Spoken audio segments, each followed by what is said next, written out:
Drama politik masih terus berlangsung usai MK ketok palu yang membuat Gibran Raka Buming Raka bisa maju dalam kontestasi pemilu Pilpres 2024. Sebagai konsekuensi lanjut, kini Komisi Pemilihan Umum yang baru saja menggelar pendaftaran calon presiden dan wakil presiden digugat karena dianggap telah melakukan tindakan yang melawan hukum berikut pasangan Prabowo dan Gibran yang terseret ke dalam arus gugatan tersebut. Media, pada siang hari ini kami selaku kuasa hukum dari dari Bapak Dr. Dimas Dian Wicaksono selaku warga negara Indonesia yang memiliki hak pilih nanti dalam kontestasi pemilihan umum presiden dan wakil presiden.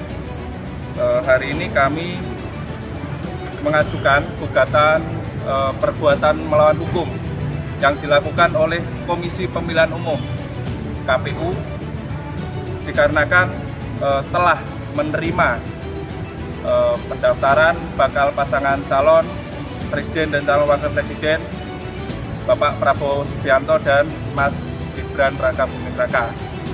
Peristiwa perbuatan melawan hukum itu terjadi pada saat tanggal 25 Oktober tahun 2023 pada saat Bapak Prabowo Subianto dan Mas Gibran melakukan pendaftaran untuk menjadi calon presiden dan calon wakil presiden. Nah, kami melihat peristiwa itu yang dilakukan oleh KPU pada saat dia menerima pendaftaran tersebut itu melanggar peraturan KPU pasal 13 ayat 1 huruf I yang di situ masih mensyaratkan calon presiden dan calon wakil presiden usianya yaitu 40 tahun. Belum ada perubahan. KPU belum melakukan perubahan terkait dengan PKPU.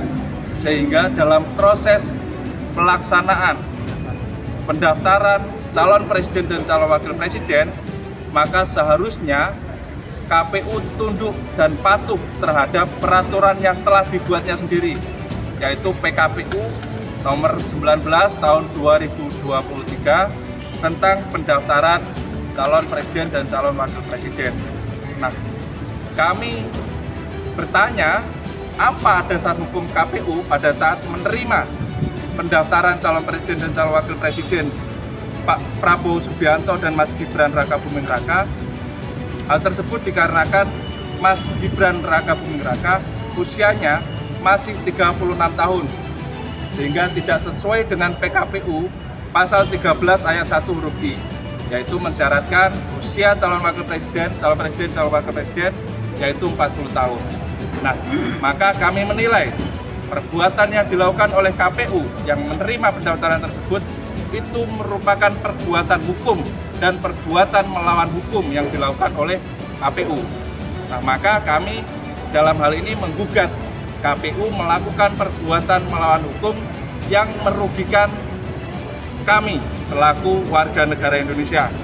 Dan dalam gugatan ini kami meminta KPU untuk dihukum. Salah satunya adalah dihukum untuk membayar kerugian material kepada kami, yaitu 70,5 triliun rupiah. Nah, itu tuntutan material kami. Nah, kemudian selain KPU yang kami libatkan dalam gugatan ini yaitu antara lain ada Bawaslu, Badan Pengawas Pemilihan Umum Republik Indonesia sebagai turut tergugat 1, kemudian Bapak Prabowo Subianto sebagai turut tergugat 2, dan Mas Gibran Raka Buming Raka sebagai turut tergugat 3. Terkait dalam gugatan yang kami ajukan, kami juga meminta kepada Majelis Hakim Pengadilan Negeri Jakarta Pusat untuk menjatuhkan tuntutan provisi. Fakta politik belakangan ini sangat dinamis dan rumit. Banyak drama yang tercipta, di antaranya drama pengkhianatan, drama politik maling kundang sebagaimana yang dikatakan oleh pengamat militer Konir Hakim Bini Bakri, hingga drama nepotisme politik yang dianggap sedang dimainkan oleh Presiden Joko Widodo melalui Mahkamah Konstitusi. Akhirnya, melihat berbagai peristiwa politik, kita sampai pada satu pertanyaan. Mungkinkah berbagai peristiwa ini akan terakumulasi hingga membuat salah satu pasangan calon berhenti di tengah jalan? Dan kira-kira siapakah yang lebih berpotensi akan berhenti di tengah jalan?